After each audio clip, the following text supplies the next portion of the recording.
Scud style. Infant evolution. Hey everyone, it's Kale from Scud Style, and today I want to do a video about what the true currency is in our lives on this planet, and that's time. Now, obviously, our society places a great deal of importance on money,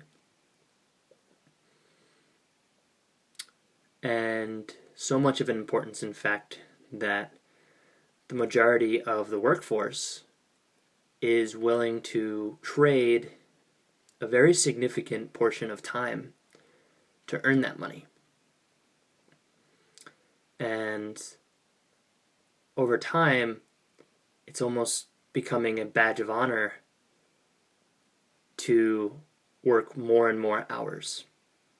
It's almost becoming a competition amongst workers of, look how much of my time I'm willing to give you.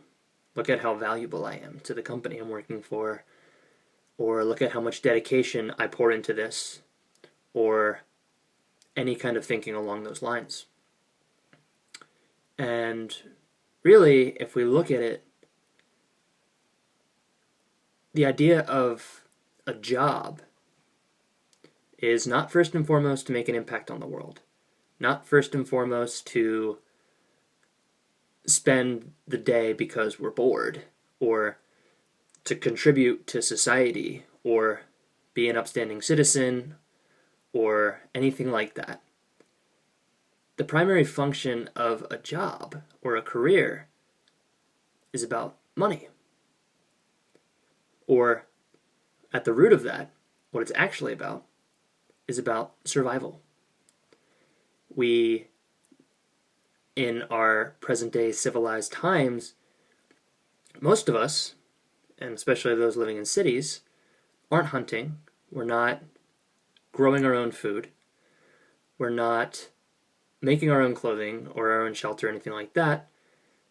So we are earning money so that we can buy those things from other people who do those things.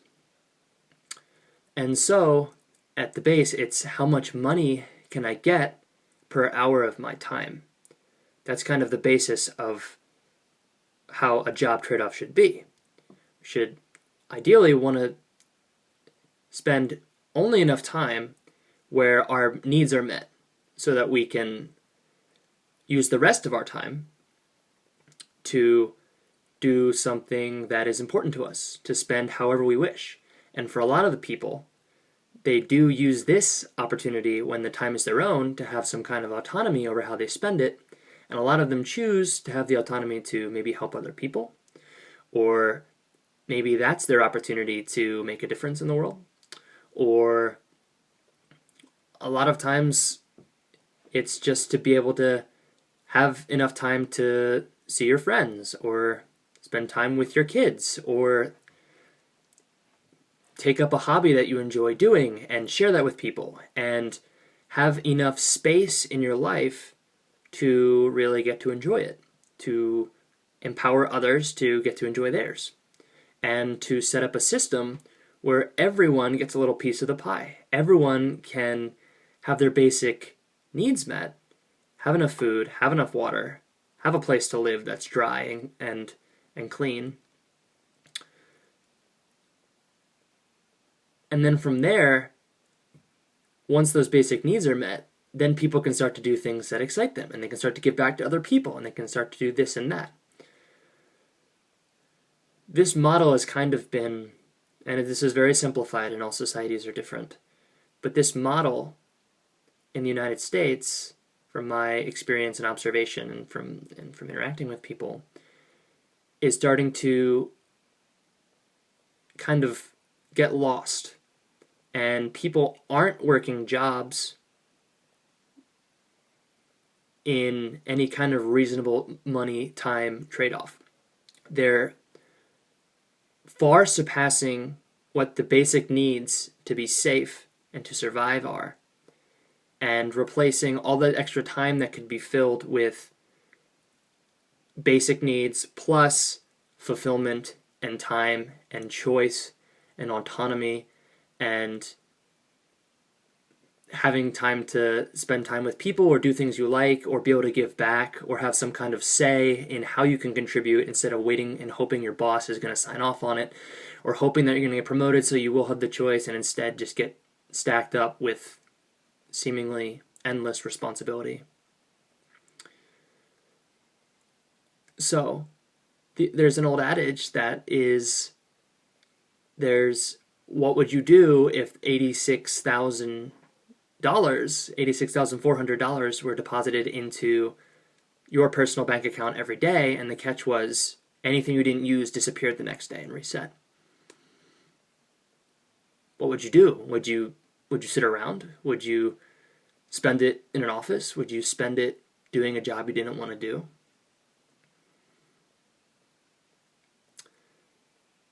What would you spend it on? And that's kind of the idea of there are 86,400 seconds in a day. Each of these are instants that you don't get back. At the end of every day, they're gone. You don't get them back. And how do you want to look back and have spent them?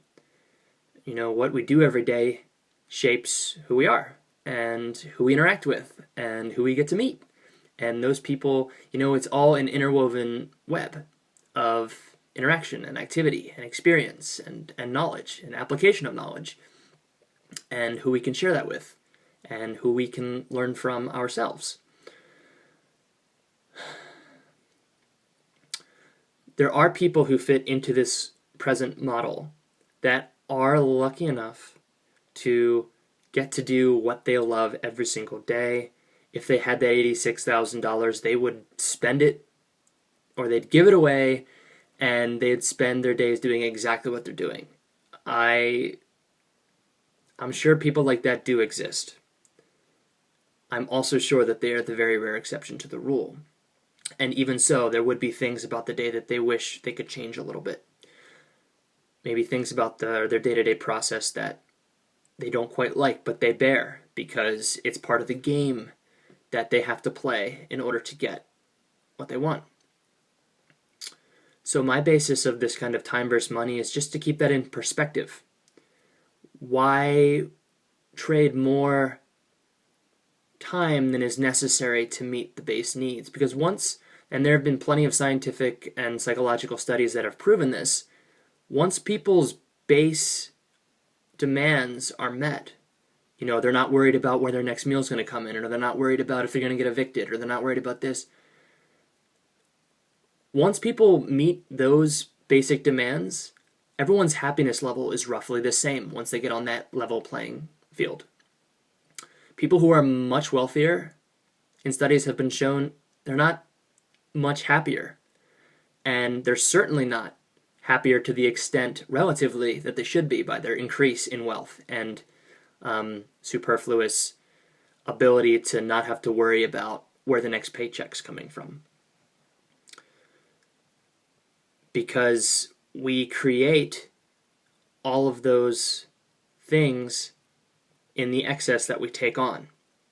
So what I'm getting at is the extra time that we are, once everyone's base needs are met, why keep pouring time into more and more hours working harder and harder to make more and more when that's not going to get you any happier? It's not going to fulfill you anymore, making more money past that point. There's something to be said about putting away and a little bit of security in here and there, but even that is kind of an illusion. The idea of security in itself is an illusion.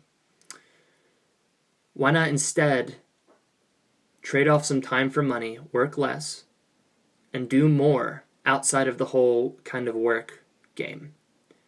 And if, like I said, if your job is helping a lot of people and it's fulfilling you, there are ways to fulfill yourself even more doing that same type of thing without the structure of, without the hierarchy and structure of a rigid position. There are ways. And if you're lucky enough to be in that situation, then I'm not necessarily speaking to you. But I really believe that time is the most precious thing we have, and we should be spending it in ways that fulfill us and enable us to help fulfill others and accomplish their goals and dreams, and to help others get their basic needs met so that they can join us. So, spend your time wisely, and I'll see you later.